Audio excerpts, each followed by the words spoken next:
Can you guys hear me? Oh my goodness. This is terrible. What a ramshackle operation we have here. Well, welcome to Sketching with Izzy. I'm not working on the cyberpunk piece I was doing last week. I will just start some new sketches today. I figured we needed something a little bit fresh after all of the terror and horror of the past couple of weeks. So yeah, let's just draw some crap. I am open to ideas at this point, so lean in at any time. Incredibad, welcome. Thank you very much for the audio check.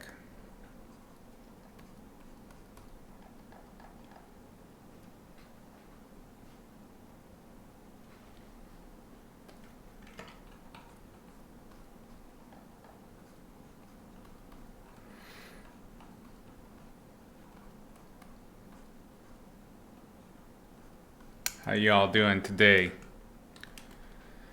It's been a minute. I've been testing in different ways. The machine stability seems to be pretty good, even with the sort of slightly diminished GPU we've got running. But so far, I have not had any crashes in the last week, knock on wood.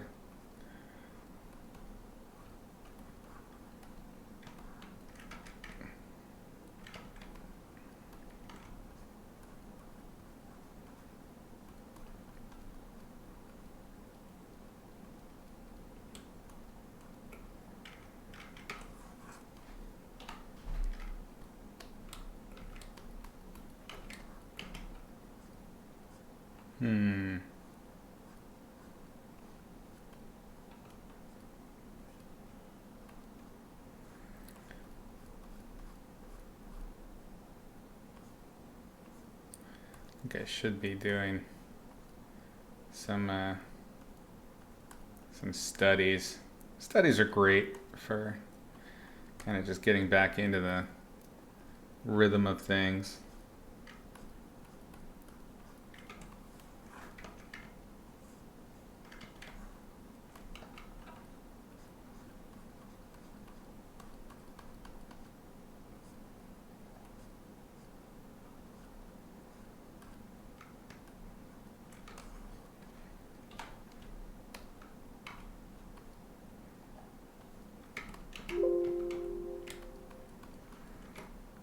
The revamps, yeah, I did the pitch for the studio. Had to do some reworks, and we did another pitch today, and they liked it much better. So that's good.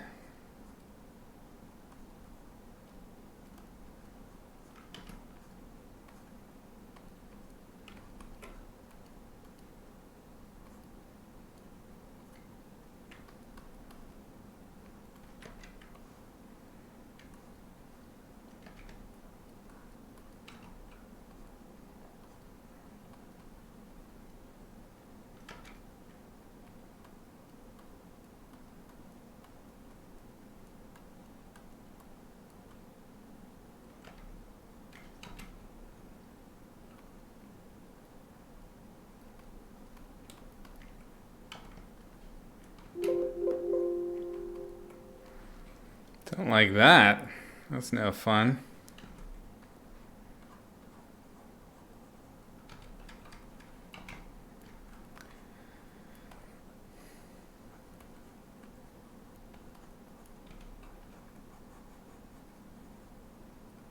Yeah, I have no idea in mind of what to paint yet.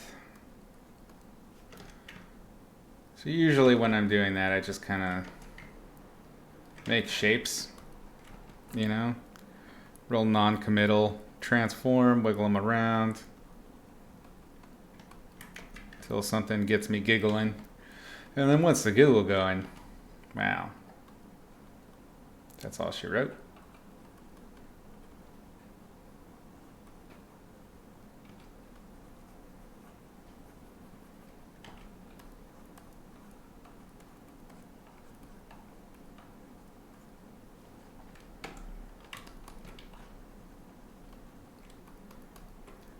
Yeah, we'll see. I'm going to be doing the big. These have all been sort of test pitches, so I'll be doing the big sort of the pitches to the big money folks in the coming weeks, getting some real feedback from the mucky mucks. Let's hope it works out. We'll see. I'm pretty confident that they'll like what we're doing. It's different enough. It's pretty fresh.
Gilrathi, welcome. Greetings. Glad you could join this evening.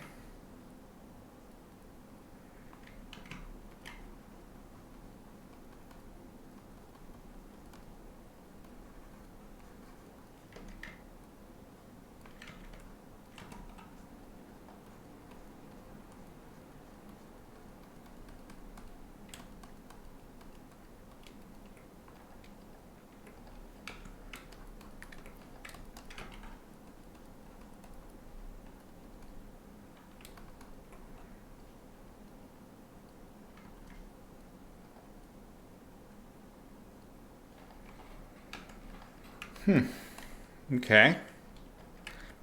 No idea what's going on right now. That's the fun about this stuff. You just get kind of random surprises as you go. Drunk bug person works for me. I have no idea.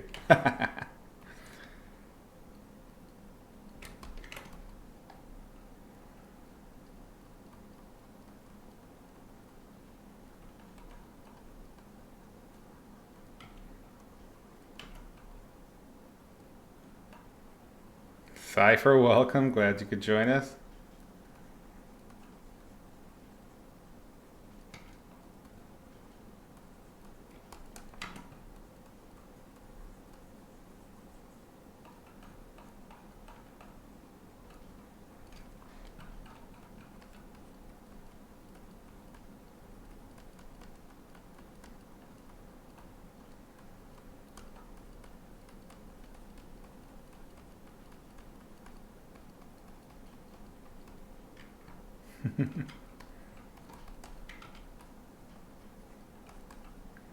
When I was a kid, there was, I think, like early mid 80s, especially around Christmas time, there were these really popular little sort of decorative items that a lot of families would get, which were sort of early fiber optics. And they didn't use them for anything like communications like we do now. But what they did is they had sort of like these long, thin plastic tubes that would be all kind of the plastic tubes would all be bundled up real tight at one end, and then they would kind of just splay out like a little tree at the top end, and then they would have a really bright light underneath the little tubes, and the light would travel through the tubes, and you wouldn't see it inside the tubes, you would just see it at the ends. So there were these weird anemone type things, and I don't know what happened to them, like why they became no longer popular, but this critter is kind of reminding me of those things. These weird glowy things that serve no real purpose and are currently clogging up landfills somewhere.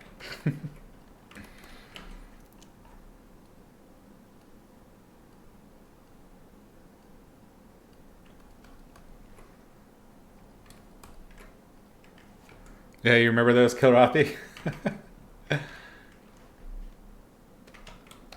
They were so dumb. Why were they popular in the first place? It's a great question. I I never understood why they were popular, but I do remember going like, ooh, shiny. This is pretty cool. Even as a kid, mystified by how they worked.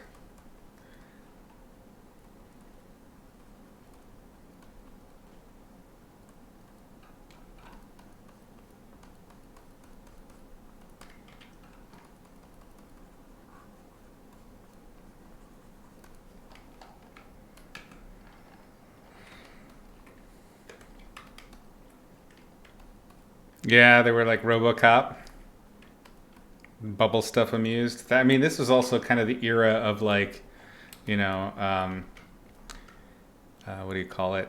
Those lava lamps. Lava lamps were just petering out when I was a kid.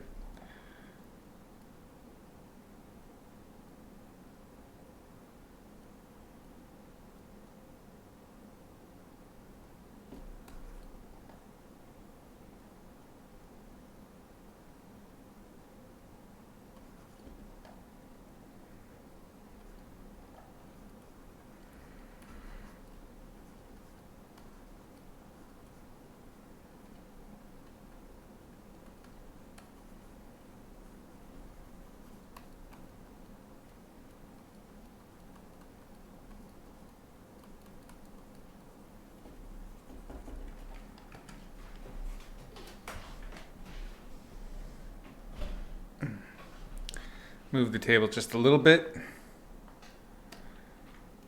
Oh yeah, those little plastic bubbles. You'd get like a little tube of like bubble rubber and a little shitty straw. These are things that kids nowadays have no idea what we're talking about. That's 100% for sure right there. Those are such a weird things.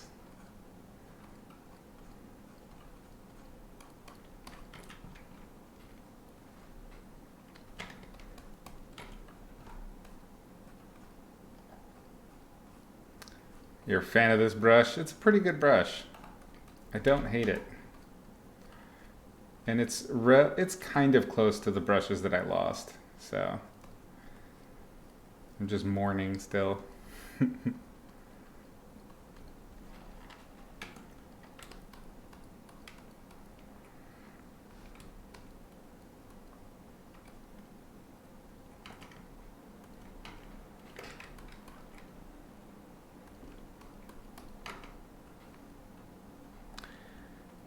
Yeah, we also had those weird sticky hand things. Slappy hands. Whatever the shit that was. There's some weird little fads going on. Slap bracelets. There's a lot of slapping going on in the 80s.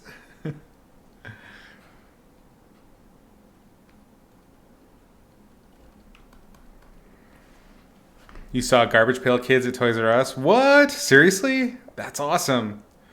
Those things were awful. That's shit of nightmares right there. Have you seen those bugs that collect the hairs from plants and then wear them on their back? No, I haven't seen those. What are those called? Those sound kind of awesome. I want to be their friend.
Mealy bugs.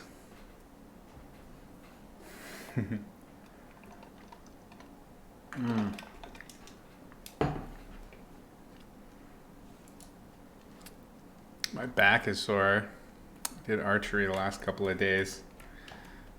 It's my shoulders from doing this. Oh, tender. So tender.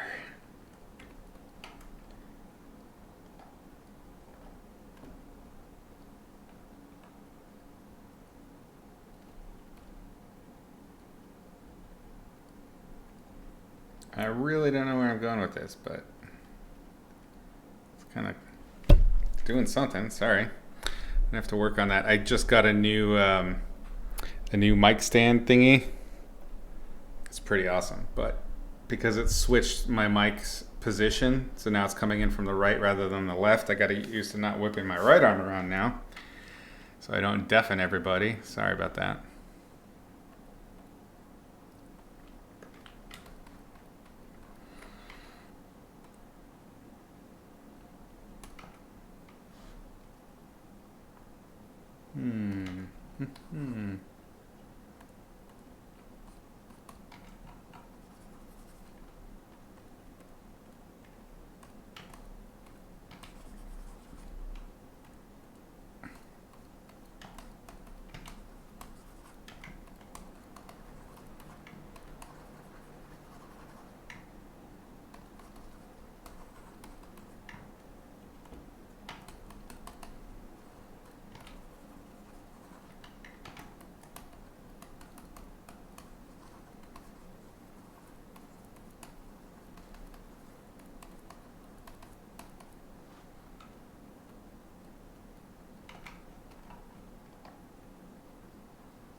I think now that I've kind of established an interesting light source in the scene, that it's going to be about the light source itself. So this weird kind of emissive fluff, and then kind of how that light reacts and behaves to the environment might be the most interesting thing to kind of try to do right now. It's just a fun challenge I'm giving myself, just kind of erupted out of the process. So now that I've kind of made that decision about what this is going to be about, not narratively but visually, I could just start to kind of make some compositional decisions based around that. It's going to be all about how that light hits these little sort of blades of grass and catches on them, what gets lit and what doesn't.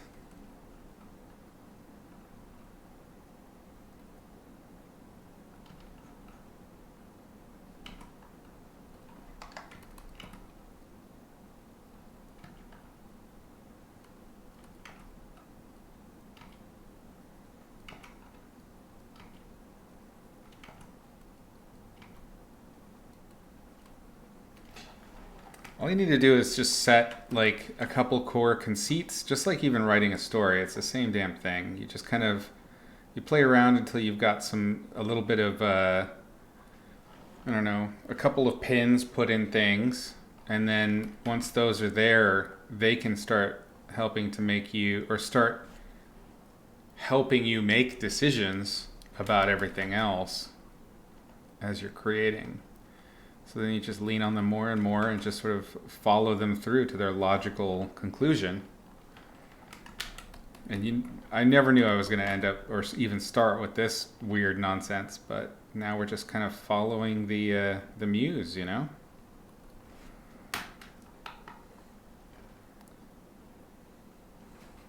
Asian woolly hackberry aphid? What the hell? They're the fuzzy guys? Okay, that's pretty cool. The drunk bug. I approve of the drunk bug just by its name.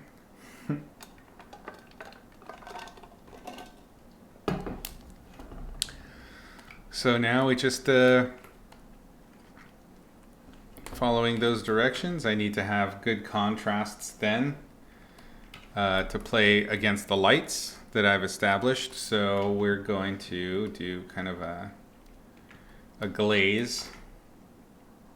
Maybe a warm gray, just knock everything else back. And what it does is instead of making everything look dark, what it's going to do is make my glowy stuff feel brighter because of contrast.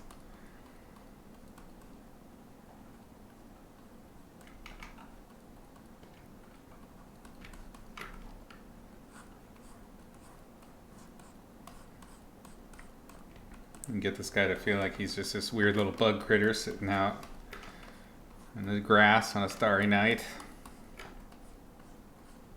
I don't know why. Maybe he's a pervert. Just a weird prevert bug critter looking through windows, being a peeping Tom.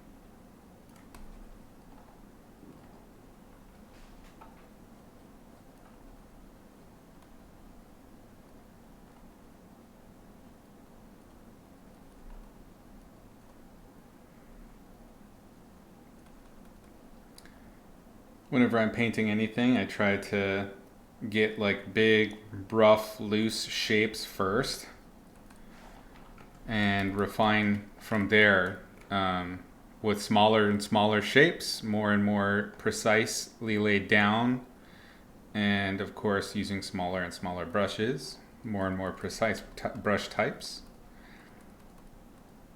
And working big to small like this is something I spend a couple of lessons on in the Gumroad.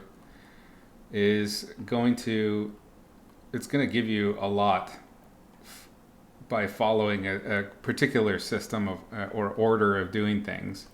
It's going to automatically start to create detail and visual noise, and then as you tighten things up, as long as you're painting everything big and loose, what you're doing is you're painting the whole painting all at once and then slowly tightening in on the things that really matter. And just by virtue of doing that, you're going to automatically start spending more time on the things that require more detail, and everything that doesn't require detail begins to fall to the wayside. So it solves all sorts of issues as you're progressing through your painting.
I want that emissive feel, that glow coming off of the critter.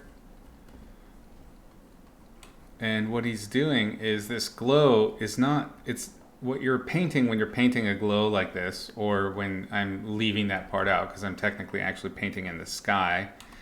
What I'm doing is implying the light picking up in the atmosphere that's around him. So the mist or whatever it is, the dew of the late night, it's picking up, and the little particulates are picking up that volume of light. This is volumetric lighting. So it's creating this kind of bubble around him of light. And so we mimic that just by having kind of a nice little area where it's where you can see the saturation of the light source, and the hue, the color of it. And it just balloons and blooms just a little bit out into that darkness. It gives it a nice glowy effect.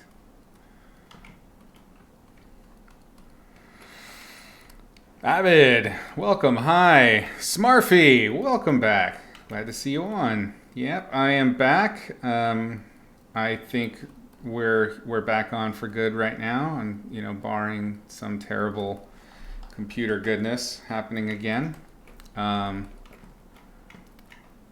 So far, things have been pretty stable, knock on wood, as I have mentioned already.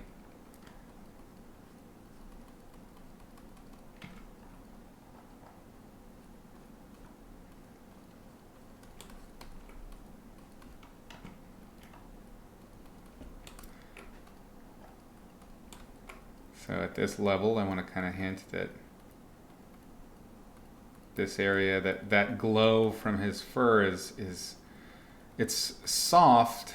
It's a very soft light source, but it's strong enough to kind of emanate into this grass, this surrounding bit of field.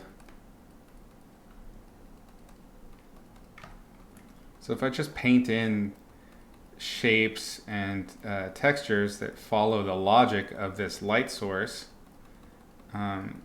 even though I haven't really drawn in any actual grass or anything like that, it starts to get the feeling of it with a minimum of effort.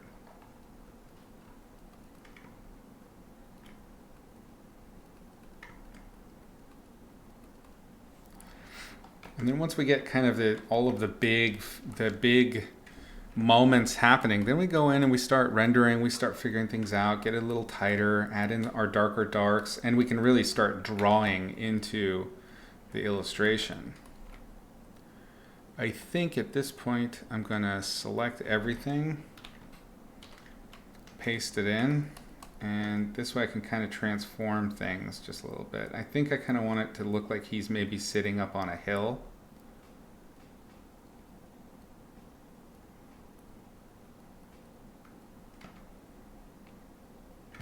I'm going to duplicate it, transform, and make it a little bit smaller. And what I'm doing there by duplicating it is, and because I've made it significantly smaller, I'm not having to repaint all that background stuff. In fact, all I really need to do is get rid of that hard edge, and it just looks like I painted everything. Oh, sneaky, sneaky. I'm very sneaky.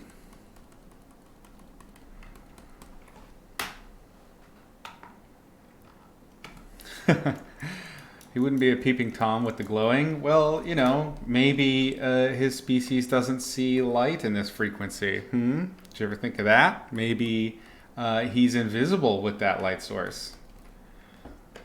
I don't know. Bullshitting. It's a fine art. Every good concept artist should work on it. Or honestly, if you do any art form, writing, painting, whatever. All right, so got a little bit of stuff figured out. Let's maybe do a little bit of drawing and just kind of feel out, see if we can find anything else in this. This is usually where, so I always loved that first part of the painting, like the first, 20-25%, where you're spending maybe, I'd say 15 minutes to a half an hour on a painting. that's when all of the most fun stuff happens to me. That's when all the big decisions happen. So then after that, then it's kind of refining, going in, and it's slow. Everything slows way down while you try and figure out these smaller, medium details, and try and work out kind of the meat of the thing. Just solidifying everything, and then after that is the rendering phase. So this for me is always kind of like it's not as exciting. That first part's always the best. Like, because it's this constant sense of discovery. Like, what the hell is happening here? Why is this weird guy?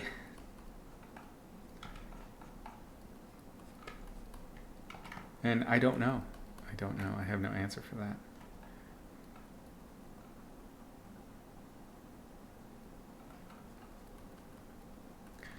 The good thing, though, is we're going back to an opaque. An opaque means that the decisions can be a little bit firmer with the colors.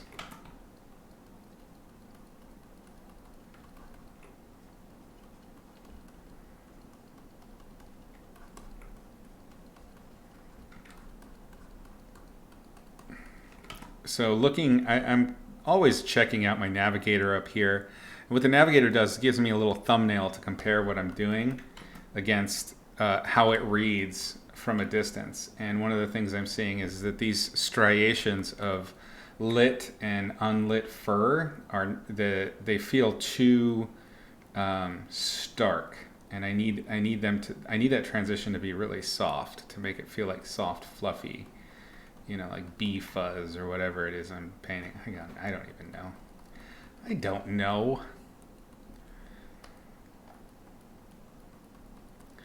One thing that helps imply emissive light, though, as a light source, is making sure to have your transitionary values be highly saturated.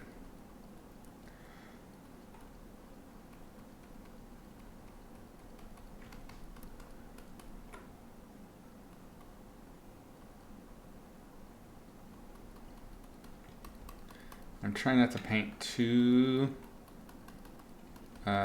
opaque, and just kind of let some of the work that I already did kind of float through.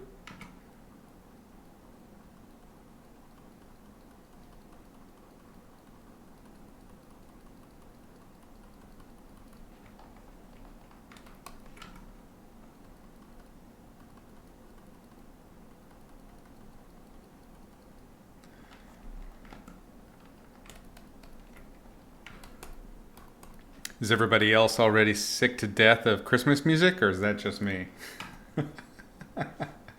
I'm a bad person, I know. Don't judge me. For me, Christmas music is really great on Christmas, and that's it. I really don't need to hear it any other time. Let's do this on another layer, because I may want to do major revamping to it. We're just kind of drawing now and figuring out what the hell is happening here. What even is this thing?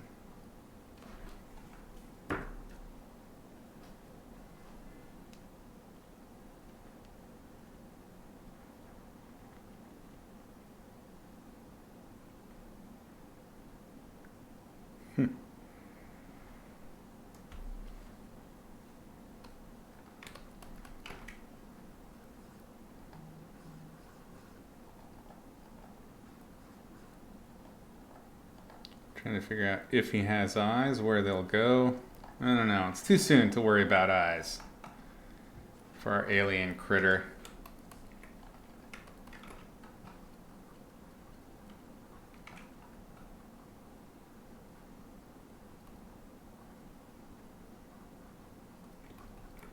I know these. I want these to be his little hands. His little nipple fingers.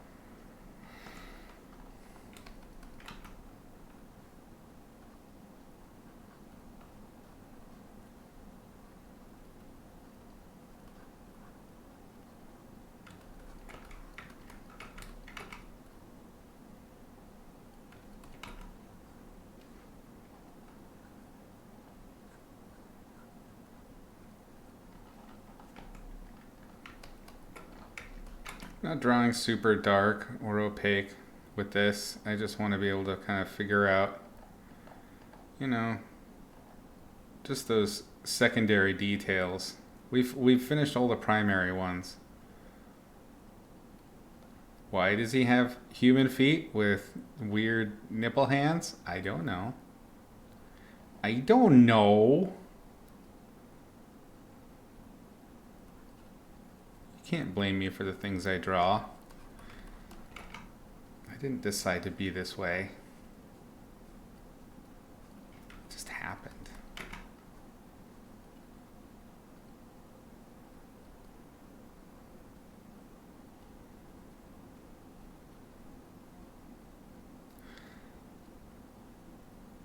Suffice to say, feet are just naturally funny things to me.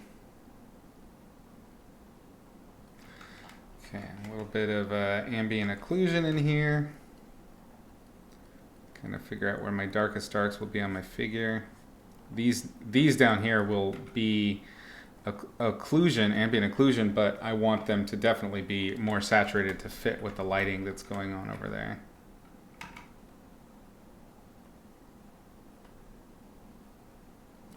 But we can paint that in later. I'm just making notes for now.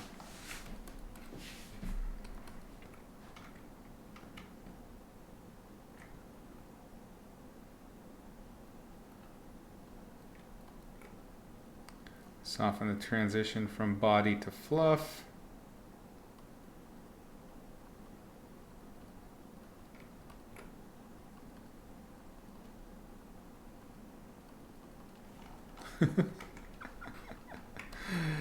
Yeah, I don't know. Don't ask.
Painting in the top sides where we're not getting the light from our light source, which is the emissive fur.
Learvat, thank you so much for the follow. Glad you could join us this evening.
Oops.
Just going in and refining shapes more, breaking things up. As I've explained before, doing it on organic objects is so much easier to me. I don't know why. Some people have an easier time doing it with constructed hard surface objects. Not me. It's just way easier for me to do it with these critters I make up.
Autumn, welcome. Glad you could join. I don't know, it's just quiet today. Sometimes I have quiet days.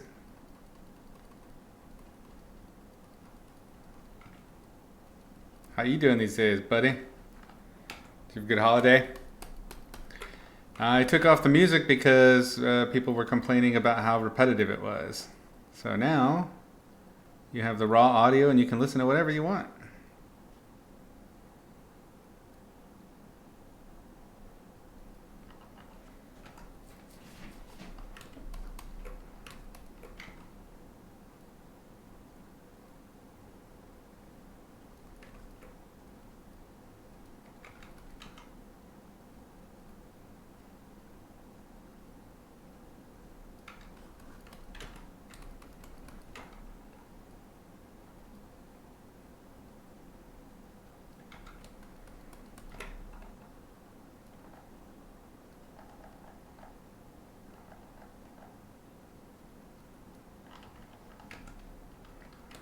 Just working, huh? Nice.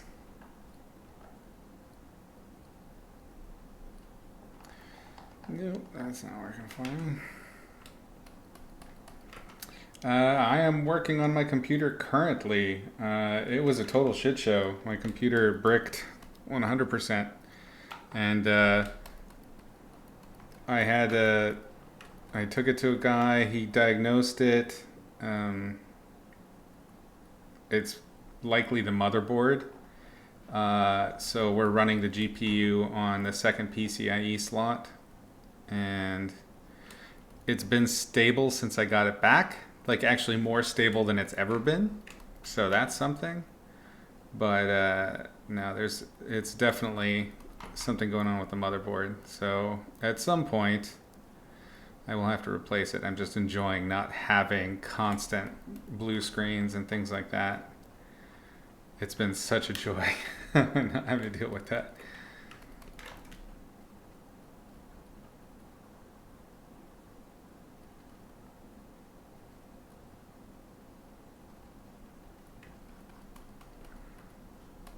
I did just build this thing. That's the thing that's so infuriating.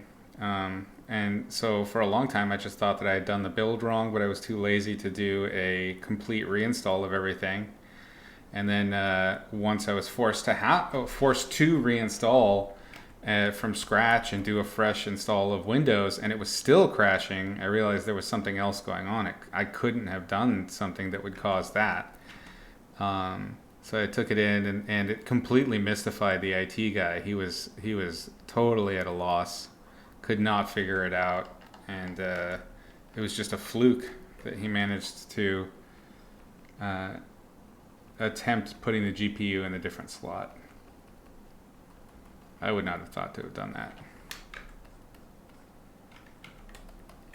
I was fixing to throw the damn thing out the window.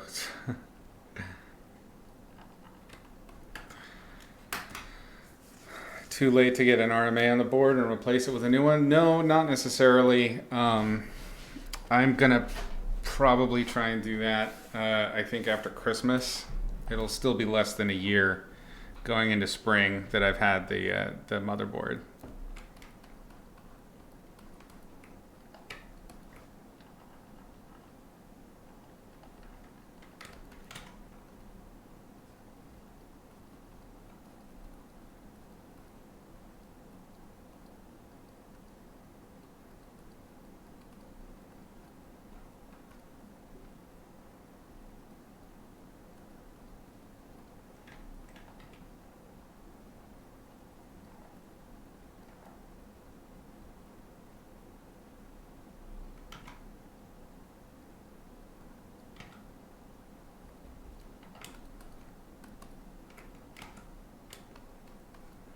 Yeah, when it happens when you're in the middle of a stream, it's really stressful, isn't it?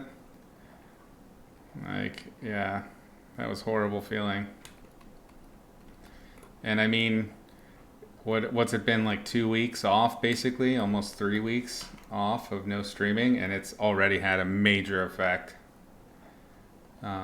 Lost quite a chunk of following, and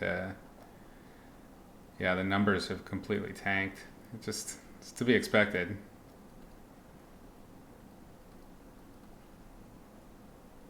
Still sucks though.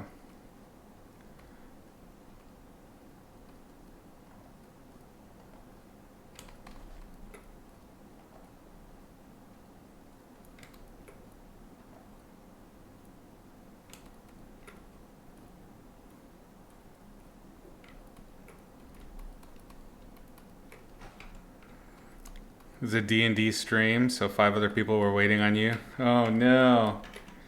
Oh god, I'm getting the anxiety sweats just thinking about that.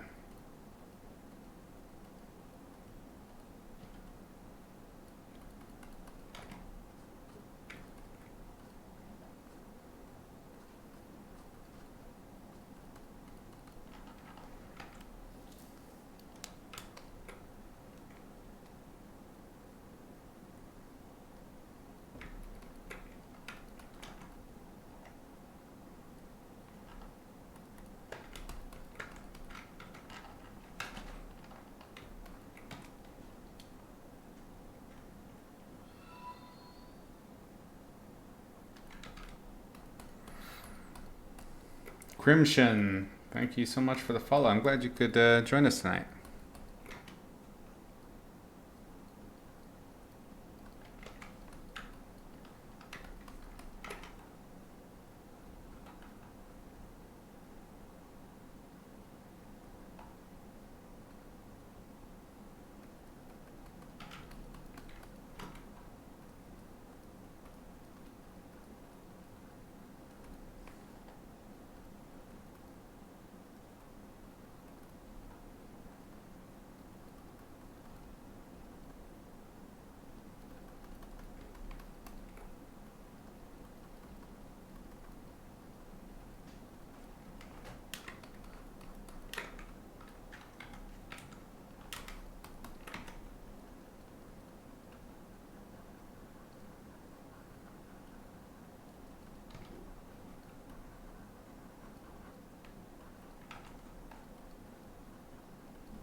This is my super cheating fluffy brush.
Lightning, thank you so much for that follow.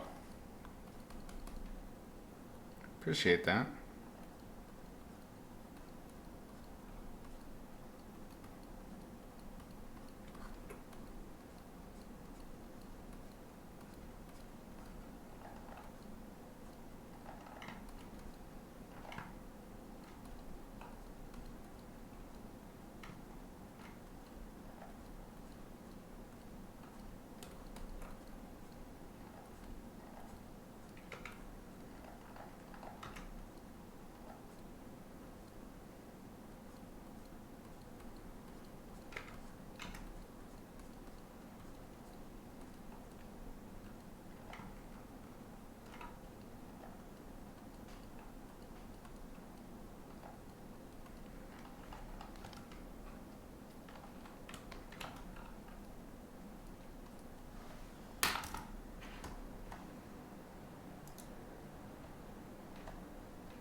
So fluffy.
Hmm.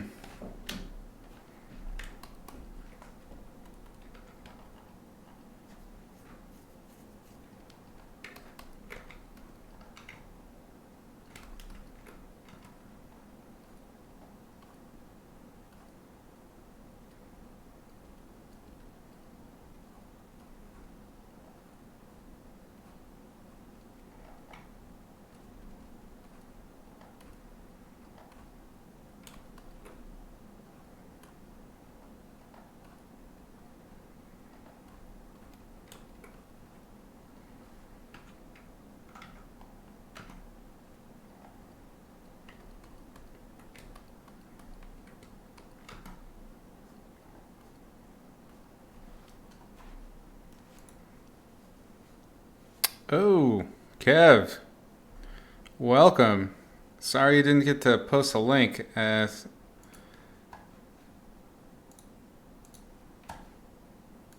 I don't know how to permit that. That's weird.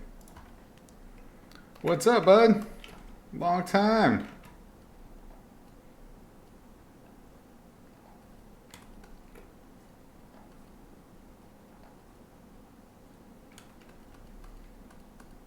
Hmm.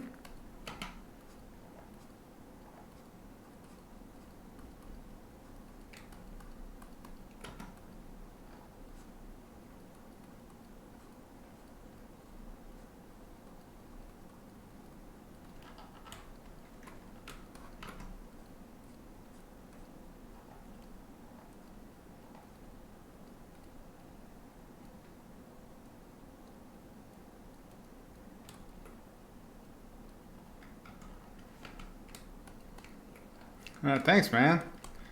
Yeah, glad you could stop in for a minute. Do you have a stream you're doing these days?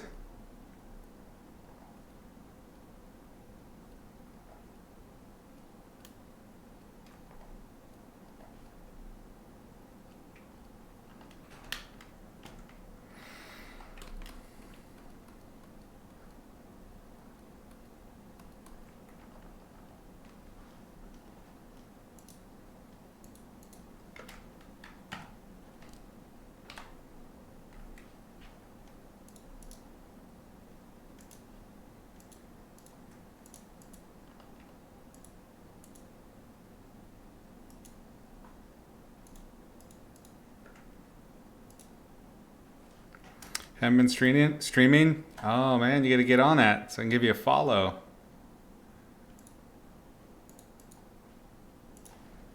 There's lots of cool stuff up on here.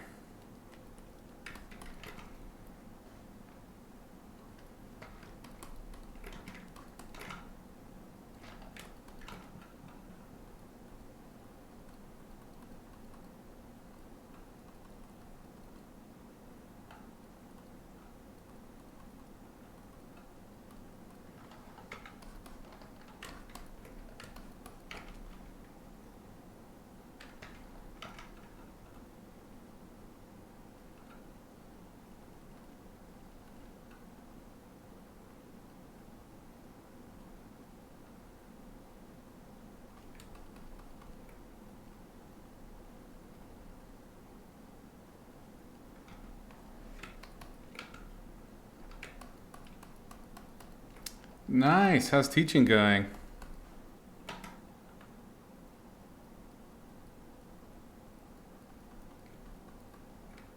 Oh yeah, the comp totally.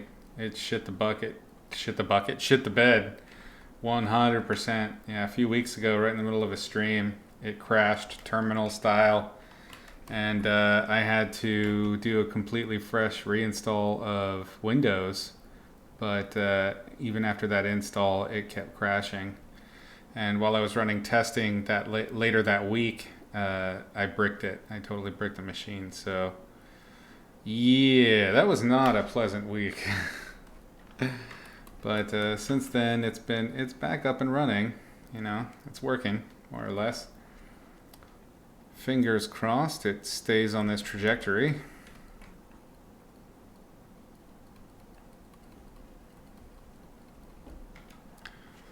Frios, welcome. Thanks.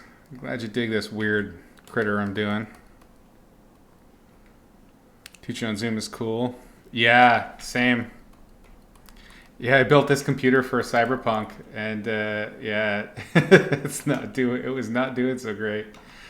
Basically, it looks like it's the motherboard is faulty, so I'm gonna have to order another replacement before Cyberpunk drops.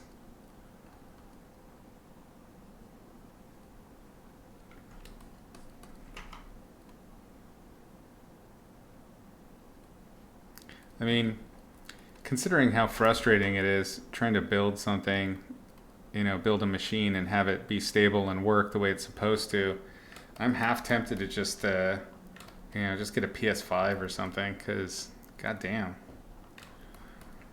2 days, 4 hours.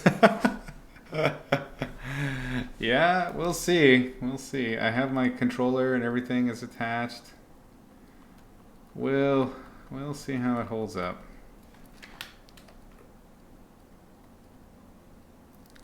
I never get games like the day of anymore. I also don't see movies day of anymore. Star Wars ruined me for that.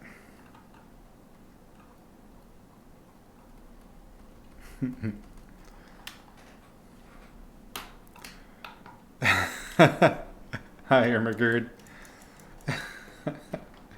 Glad you could join. Yeah, Cyberpunk's a coming. I just got unlucky. You built yours and it hasn't crashed more than 2 times in 2 years. Damn. That's so nice. Yeah, I just got unlucky. I think that's true.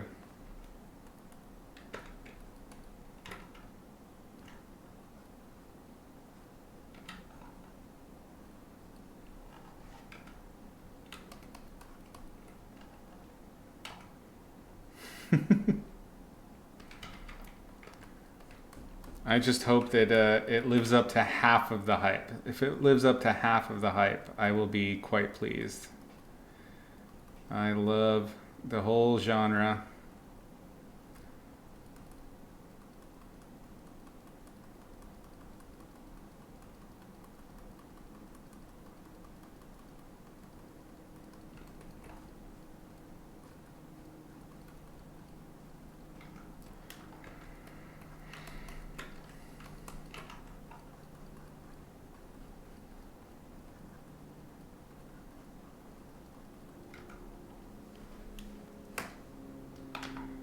Looks like the ultimate concept art world builder's wet dream. Yeah, totally.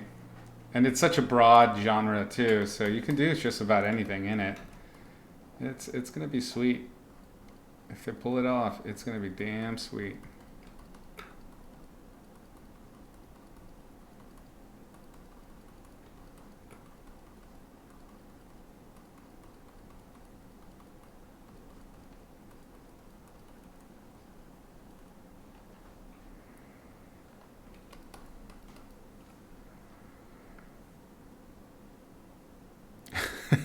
Sex up some pixels.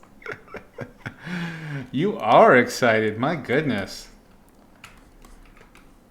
You need to dry your hands off on a tea towel.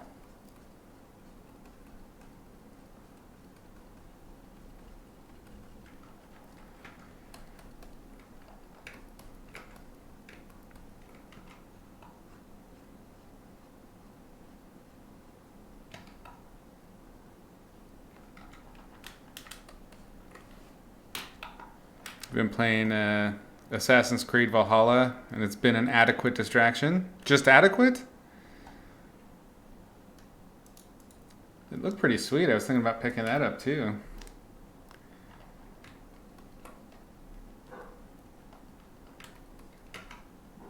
Kova, don't do that.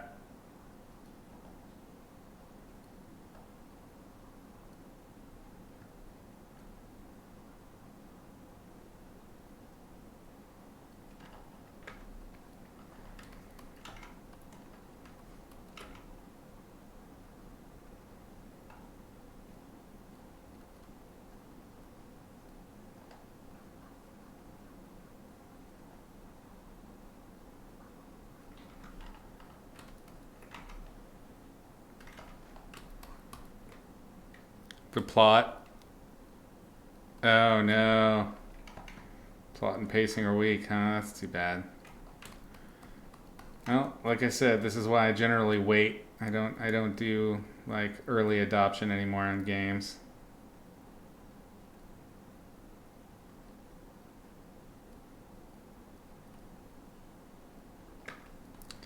I'm all bitter and used up.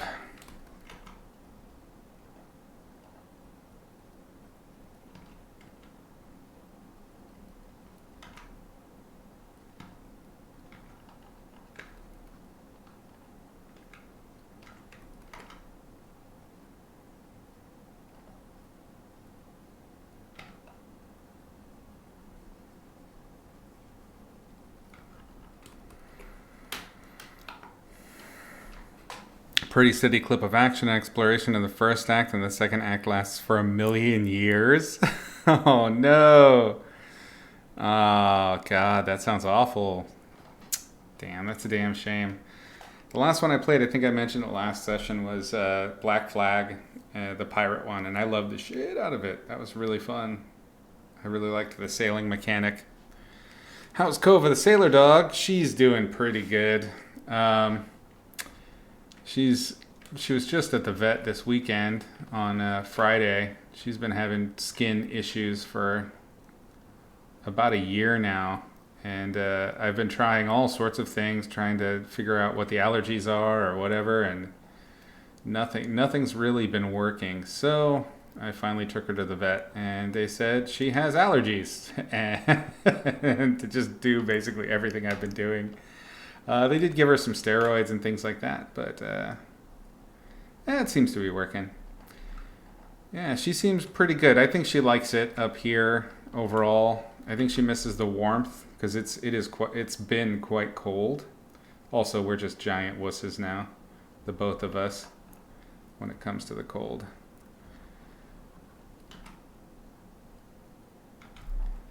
But she's digging it.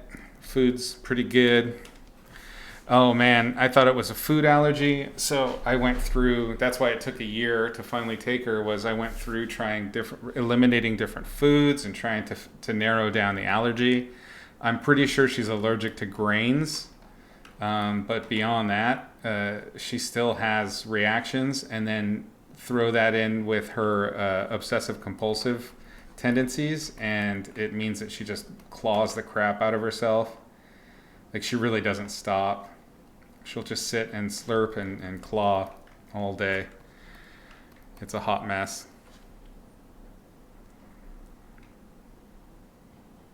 It looks superb and it plays great.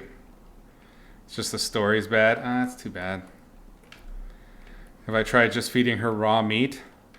I mean, I have fed her raw meat before. All I know is I can't feed her any kind of seafood. She gets the farts. Something awful. Holy crap, that dog can fart.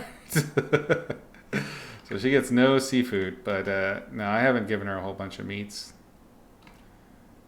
The kibble that I have her on is it's some meat-based thing. I think this one is bison, which has it's a low-fat, high-protein, grain-free type thing. But yeah, my dog's not going to eat better than I'm going to eat. God damn. Oh, room clearing farts. She's cleared my boat. Like out at sea, people have left my boat because of that dog's farts. The story isn't exactly bad. It's just baffling how it shipped with such ridiculous pacing.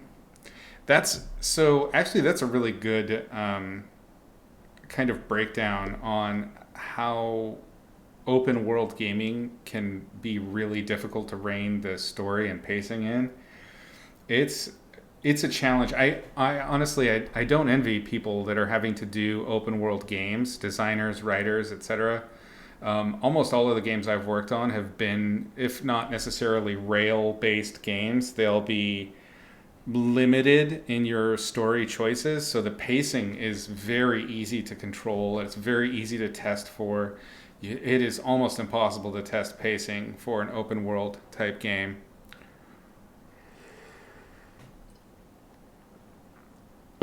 That's without really doing any side questing? Damn. That's harsh. Whoosh. It happens though.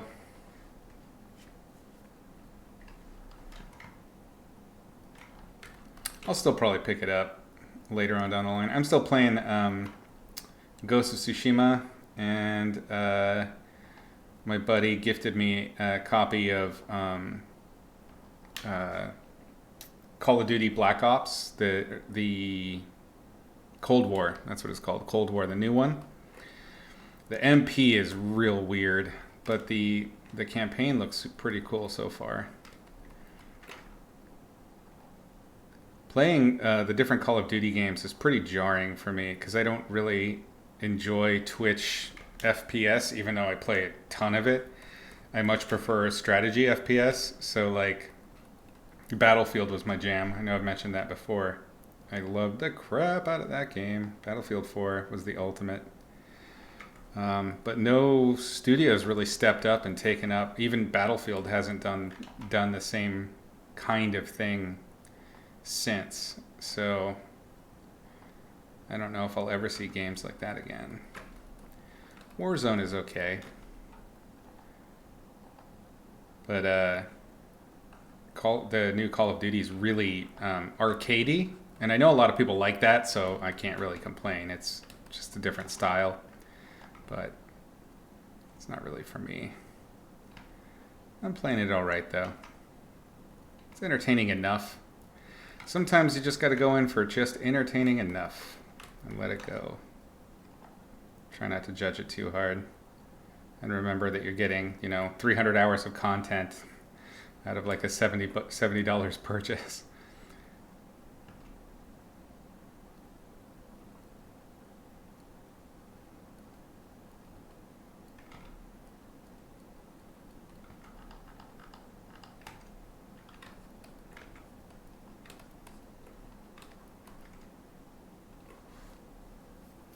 The leveling system is totally broken. Just doing the main story, you were OP for all of Act 3. Yeah, I play a lot of that kind of game, like open world RPG light, where you can kind of pick your abilities and kind of do your skill trees and things like that. I always nerf myself because I can see where it's going to OP on its own. And this is something that has happened to me for ages with the different games I've played. Is I would play it super tactically, super carefully, and really amp everything up. And as a result, I would always be OP way too soon. And then I'd lose interest. It wasn't fun anymore. And then I'd end up putting down the game. For example, I have never actually finished Skyrim. Kova, no! Because every time I go through, I end up doing exactly that. And end up crazy OP. And it stops being fun. Such a cool, awesome, huge open world game, but that's one of those things is how do you control the level of challenge to make sure that it's consistently fun? And that's outside of the designer's control because they've given so much control to you, the player. So you have to kind of learn how to learn where your temptations lie and figure out how to kind of adapt for that, so that you are maximizing your experience. For example, I'm doing that right now with Ghosts because I've chosen to roleplay the character, roleplay the game a certain way, and then on the other hand, I'm making sure to not, I don't use all of the points that it gives me. I don't use all the in-game currency. If there's special armor that gives you huge bonuses, I try not to use it too much. I'll only use it if I'm totally getting slammed. But yeah, the idea is to keep the thrill there, keep the challenge going.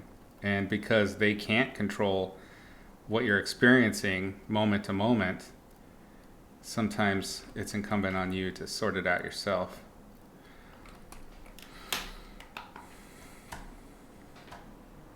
You wanted to explore more, but you didn't want to be an absolute god. Yeah. You never finished Skyrim either? Yeah, it could be. Overcorrection.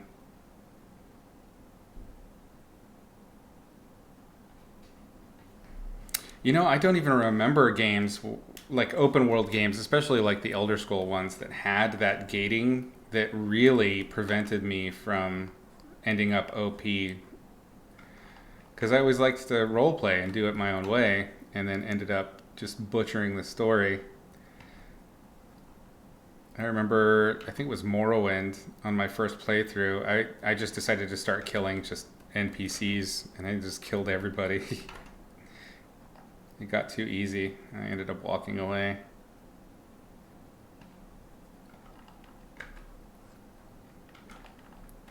So I'm kind of, you know, picking out my focal point area and spending a little bit more time noodling. I think this is going to be kind of a fun, silly little, you know, 2-hour sketch, and we'll call it good. But those longer ones, they can get kind of expansive. Like that cyberpunk painting I was working on last week, that thing is just taking forever.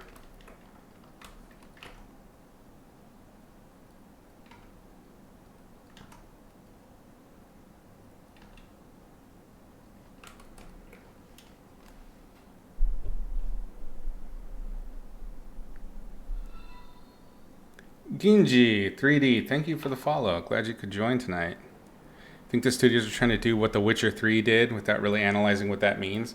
It's an interesting point. I still haven't finished that one either, although that's not the game's fault. I actually got distracted with life and all that good stuff.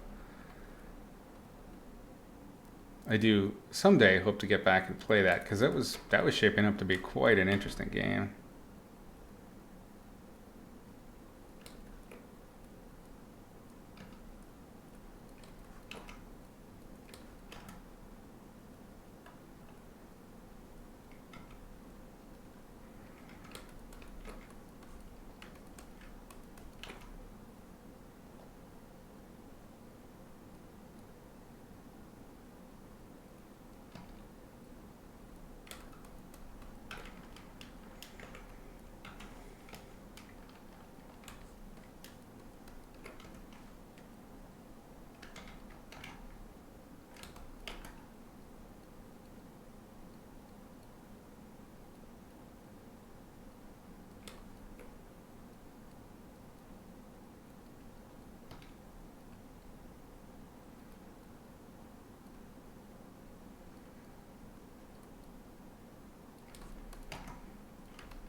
Yeah, I think that's probably true with Horizon Zero Dawn.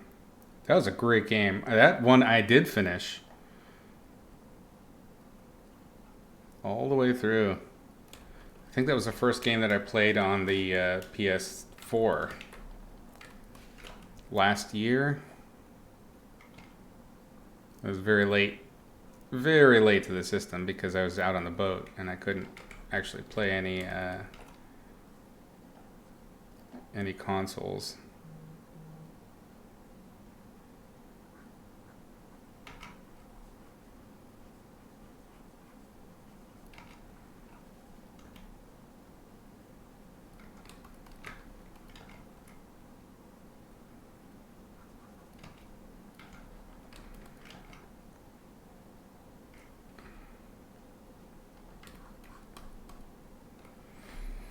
Oh, Madusk, hello, how you doing?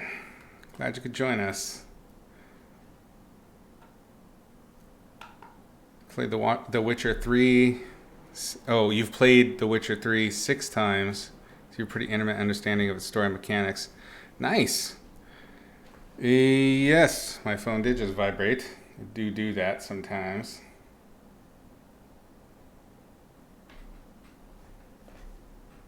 Fur alien indeed, oh Madusk.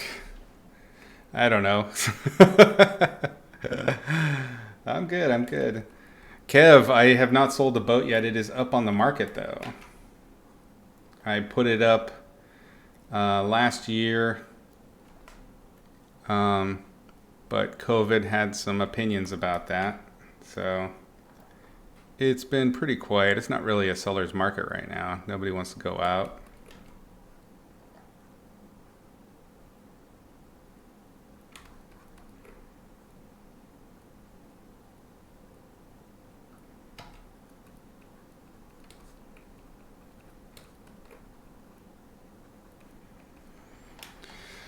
Yeah, I got to go back down to Mexico at some point to go and check on it and, do some maintenance and things like that. I'm not in any rush though with the plague going the way it's going.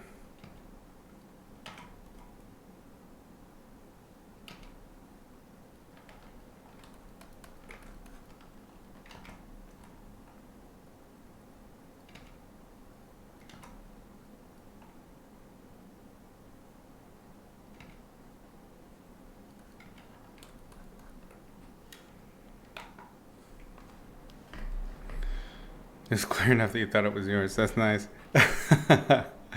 Yeah, it's not the most expensive mic, but it's a pretty damn good one.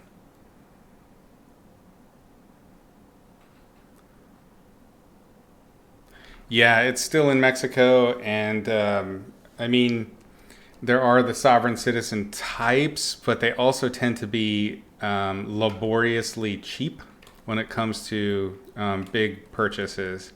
So I did have one guy who was in that vein, and I was really interested in selling to him because he wanted to sell to me in precious metals. So he wanted to actually buy the boat in gold and silver, and I thought that was going to be a great way to end my relationship with the boat. But he ended up being kind of a nutcase, surprise, surprise, and that did not work out, unfortunately. I am bummed because it would have been so cool to walk around LA with a suitcase full of literal gold. I would have enjoyed that. Yeah, not big on taxes. How much is it selling for? You're curious? It is just shy of 60K right now, which is significantly lower than I bought it for. But I knew that I needed to sell it fairly quickly. And it's been heavily augmented to make it safer and more reliable.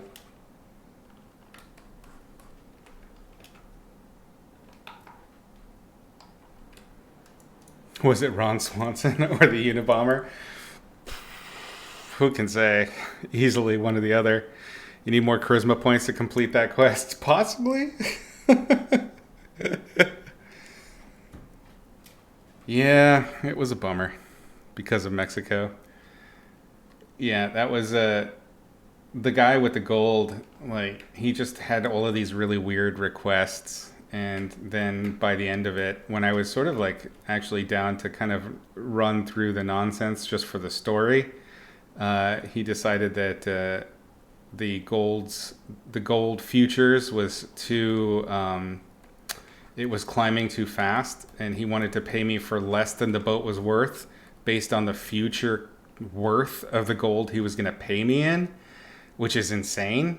So, yeah, I ended up just telling him to take a long walk off a short pier.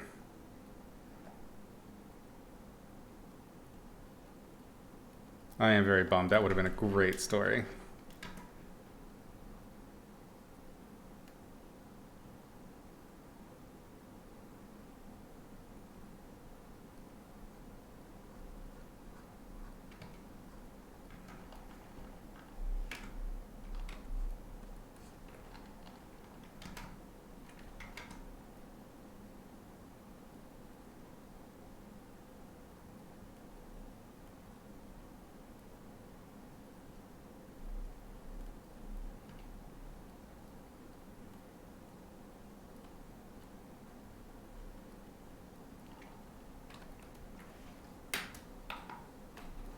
I could have said I found a treasure. Yeah. Except I have to pay taxes on that treasure. Uno bomber. Okay, I get it now. I got you.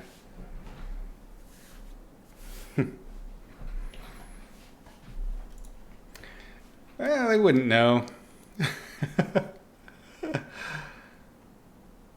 Yeah, it would be a bad look, for sure. It's definitely more attention from the cops than I prefer. Whoa, this got super rich in color. I don't know what happened there. That's weird.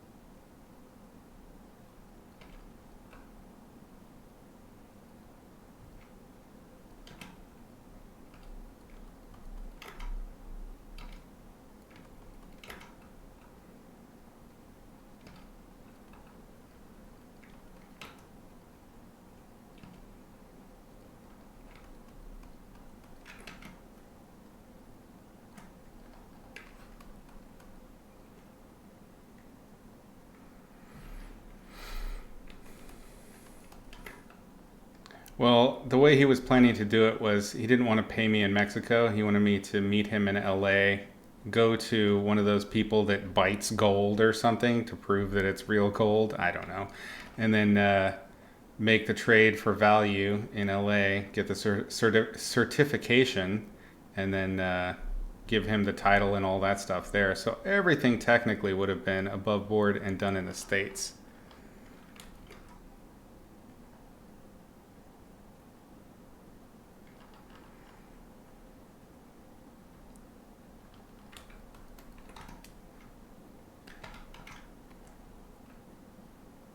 But yeah, it would have been a great story. Sigh.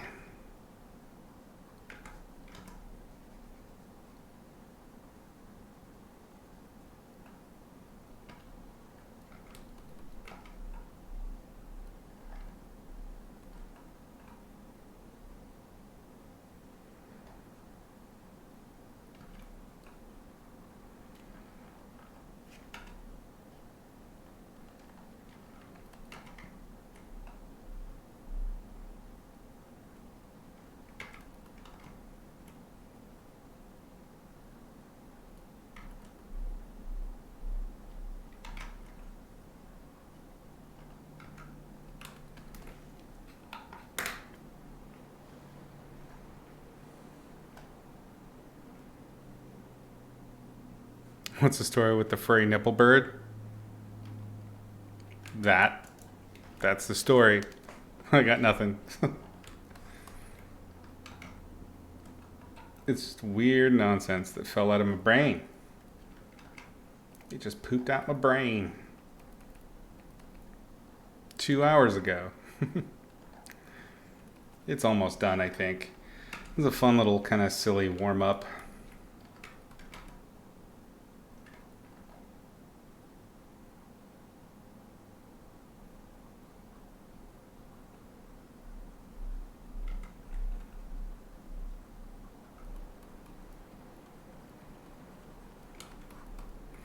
And I'm done with sailing. What's next on my list for Izzy and Kova adventures? After the COVID apocalypse ends? I don't know. I'm currently working. I've got a full-time gig doing art directing for a small game studio in Romania. And I'm thinking, I don't know. We'll see. I might want to travel and do the work travel thing. I hadn't really thought about it. I figure that's just that is a bridge that I shall cross when I get to it. It's been interesting just being back and I don't know why it's everybody was so when I was living in Mexico and when I was living on the boat. I would get approached by different studios that would want, oh, hey, we need art director, we need creative director, this or that. Are you interested? And I'd be like, sure. And they were like, are you local? No. Oh, well, we can't do remote because that's not how it works. Surprise, surprise.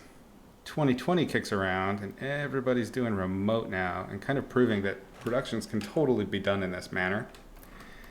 So I don't know, maybe back to Mexico and just continuing to do game development at a higher level or of management and things like that.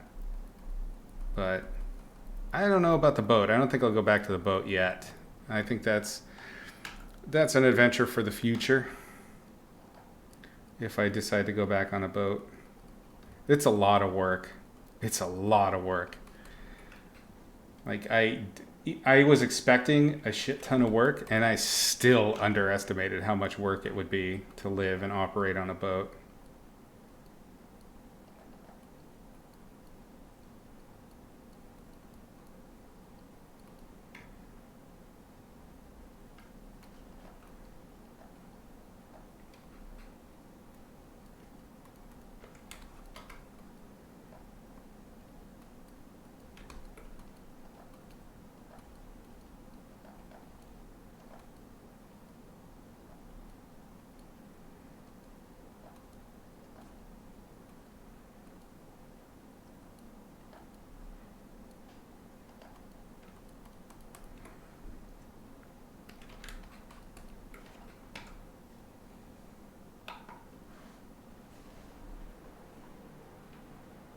You didn't have enough points for Wheel of Art Direction? Ah.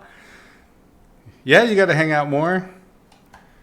Chaos is always welcome, but I'm not sure how chaotic you could make a weird booby bug that glows in the dark. Just saying. What you got? Yeah, digital nomad lifestyle. Yeah, the Romanian gig is pretty great. It's one of the few studios that I've been approached by where the timing was right, where they were starting a brand new IP and they needed somebody that basically has just tons of experience doing IP creation. So it worked out great. So I've been super pleased with my experience developing for them because all of the skill sets that I've been really focusing on for the last 5 or 6 years, like writing, IP development, world building, all for TV, film, that sort of thing, games. That approach that I've been practicing again and again is now getting to be employed, and it's amazing how kind of quick and comfortable I am doing those things now, like writing a pitch, writing a log line, things like that. I just churn it out, and it's so awesome.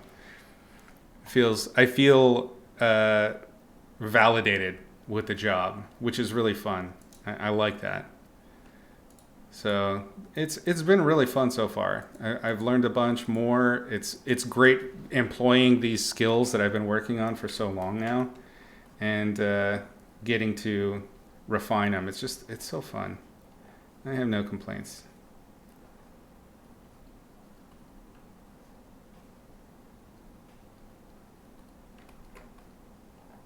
Yeah, hopefully the game gets made, and I get a chance to deliver something, from the ground up. That's been my dream for a while.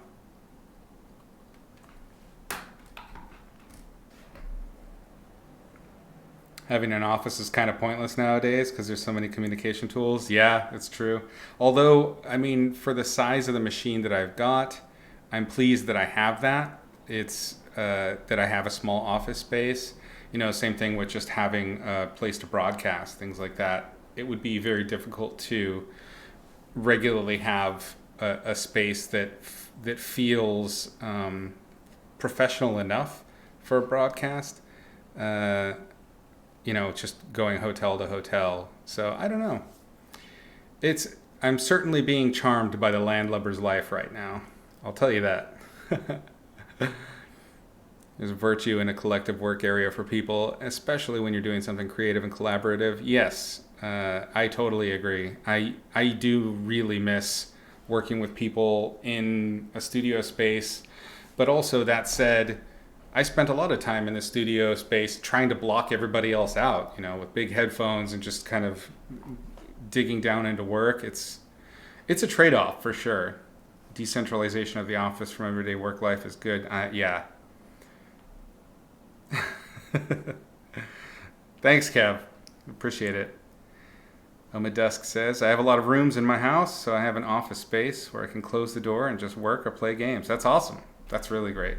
I think the other thing that's happening as a result of, you know, the decentralization of the employee space is changing how we view our time spent for work, like really being able to say, okay, this is time to cut off. I need, you know, family time. I need life time.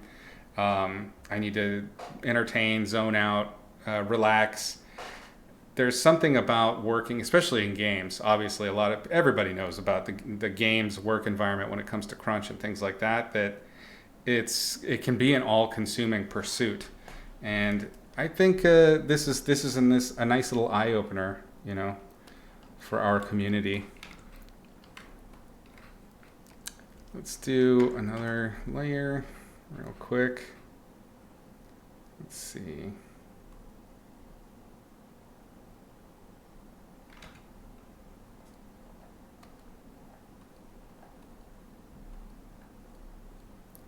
I like my little sparks brush for some little dustykins.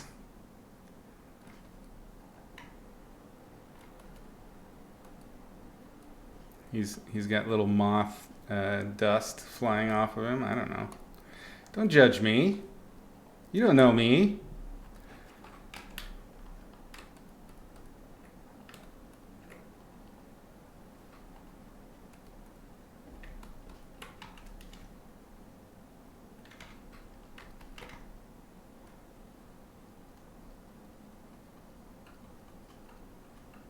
What I want to do, so I've got this kind of this focal depth, which is kind of in the near center of the shot, and then on the other side of the hill where the light's no longer hitting the grass, it just kind of goes blurry into the distance. That's fine. How that's looking, that reads fine to me. But up close, in order to make the close-up stuff feel more blurry and kind of unrefined, I need to refine the ground plane where our creature is sitting just a little bit more. And just have details that support the level of depth, the focal depth that I've established. So, and it shouldn't take too much. It's just kind of cleaning up these really rough brush strokes I have, because the rough brush strokes are what give that illusion of a blur. So I'm just going in and kind of subdividing those brush strokes.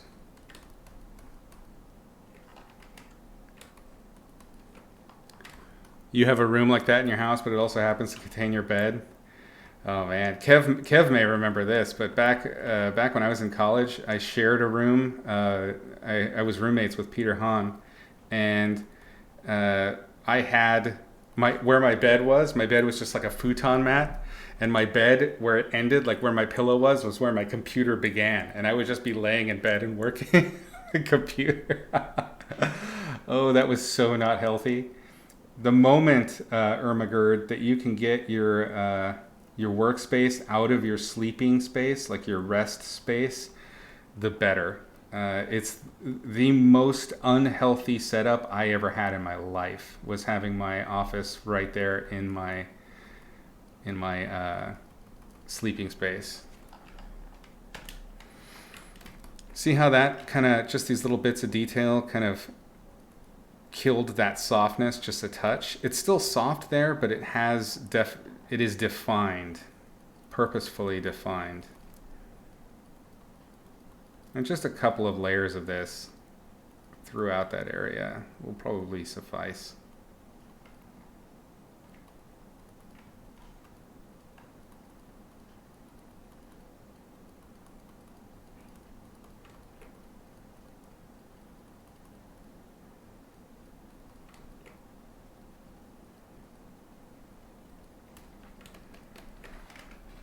I think that's probably going to do it for this guy.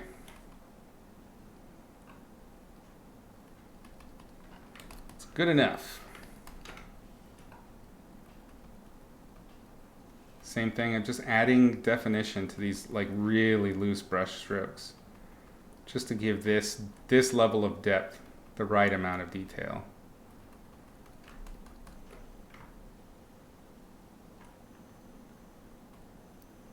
Carve through those loose brush strokes and change the edges of them. And that's pretty much all it takes.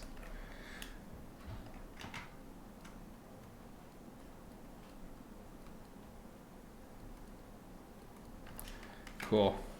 He's done. Let's call it done. Ha! 2 hours.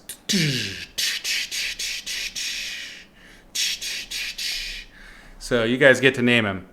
I have no idea what we're going to call this monstrosity that I painted with glowing nipples.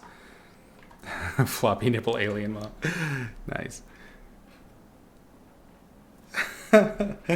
Yeah, Kev, that was back when we would go to, we would have lunch at Costco on the rig. Like, almost daily we were having lunch at Costco. $1 pizza.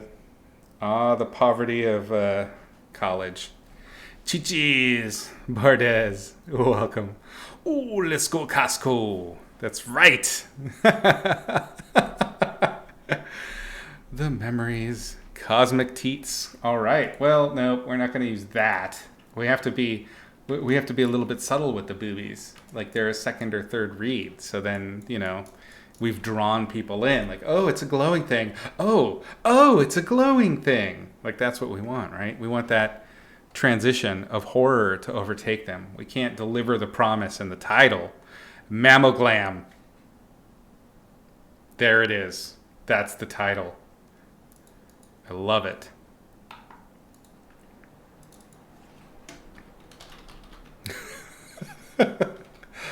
I am 100% certain I'm going to hell.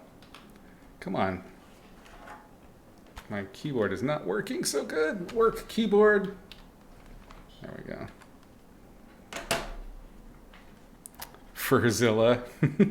Nice. All right, let's see. Okay, we've got, just check my values real quick. Nicey. Group that. We'll save it for, maybe we'll do more sketches on it next week. Yeah, that was pretty fun. That was a nice little quick warm-up thing, a little break from our previous illustration that we were doing. Yeah, hopefully you all enjoyed that. I think we're going to be back to our regular schedule as of today. So tomorrow I will be back on at 3 p.m. and Thursday at noon. The Thursday one, as I said last week, is probably going to be up for grabs. I'm probably going to have to move it to the weekend so that I can do it even earlier than that for the East Coast and Europe and Eastern Europe, so that everybody can at least get a little joy. You're coming for me with the wheel of art direction. You're just a cruel person. Why do you want to make me cry? Do you really want to hurt me? Awesome. All right, gang. Well, thanks for hanging. We will catch you tomorrow, same time. Yeah, the bit of video to follow is going to talk about Patreon. Patreon is still technically on hold.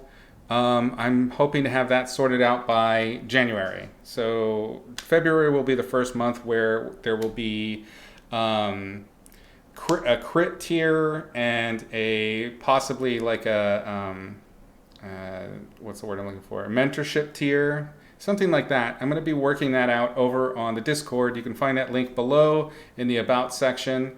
And you can join the conversation. Let me know what you think about what we might be able to do for Patreon going into the future.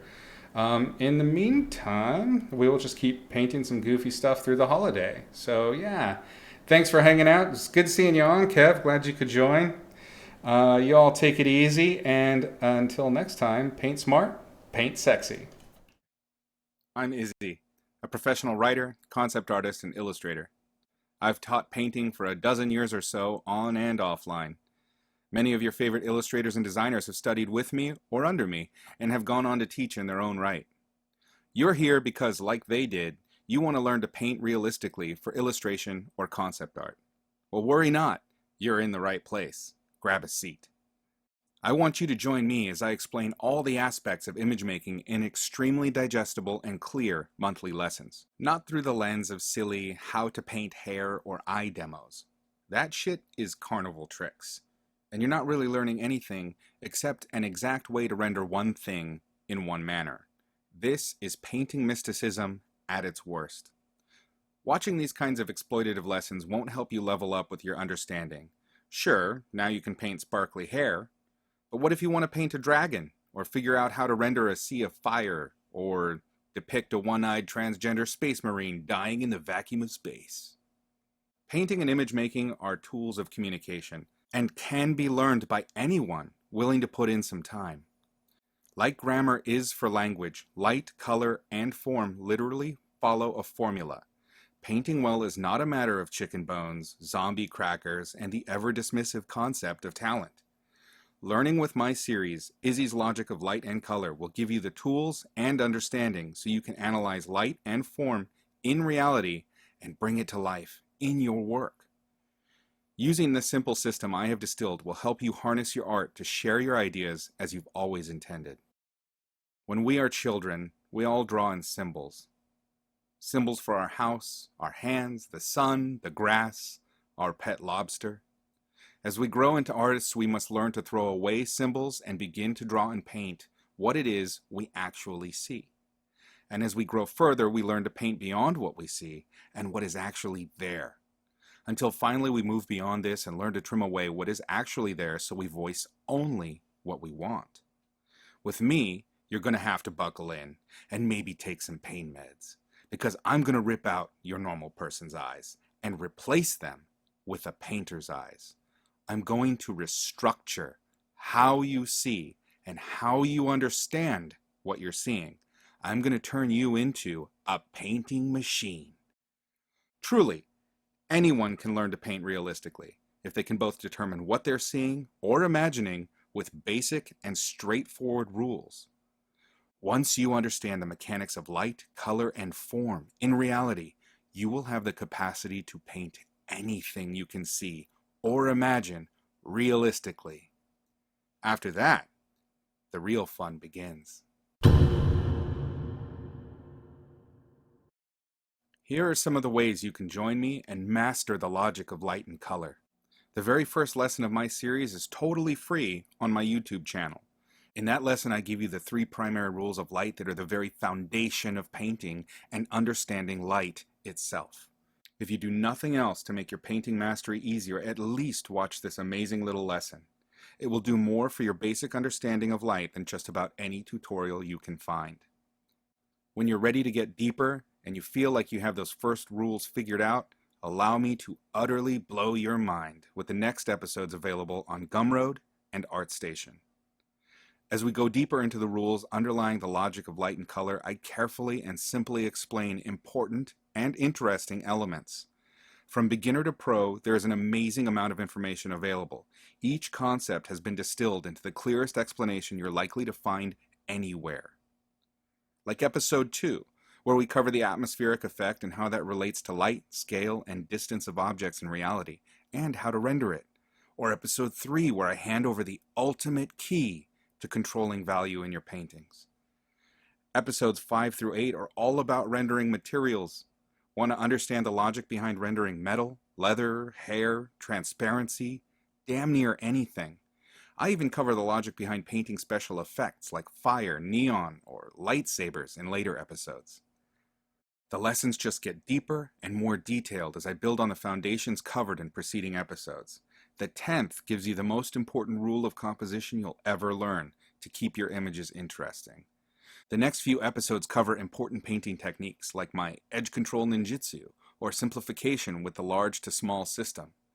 We dip a toe in color theory, devote a few episodes to finishing full-blown illustrations utilizing the techniques we've learned so far. Some episodes, like the lighting game or Advanced Exercises 1, the shirt, present cheap, valuable, and practical exercises to give you explosive growth in your development. Episodes 22 through 25 cover painting and illustration, just like I do for Magic the Gathering, from assignment and inception to signing the painting at the end. Each one is full of tips, knowledge, everything to make working as an illustrator easier. Did you enjoy learning how to paint basic materials? Metal, wood, and such? I got 3 whole episodes devoted to the intricate logic behind painting different kinds of skin. After that, more lessons devoted to pumping life into your portraits and original methods for accurately drawing faces out of your head. From fundamentals to photo bashing, Gumroad and ArtStation have every lesson I create available for purchase a la carte. But here's an even better way to learn with me. Stay current with my latest lessons on Patreon for the lowest price available. Monthly support gets my student that month's lesson, a critique or paint over of their finished work, a discount code for 25% off the entire Gumroad archive, and access to the Logic of Light and Color Discord community, where we plan future lessons, share knowledge, and learn together as a team. The absolute best method is to join my Patreon classroom at the Student Plus tier, where you'll get everything I just mentioned and a free episode from the archive every month to accelerate your mastery at your own pace. You've decided to take control of your painting and master Izzy's Logic of Light and Color. Now it's up to you to choose the path that's best for you. I'll see you on the flip side. Paint smart, paint sexy.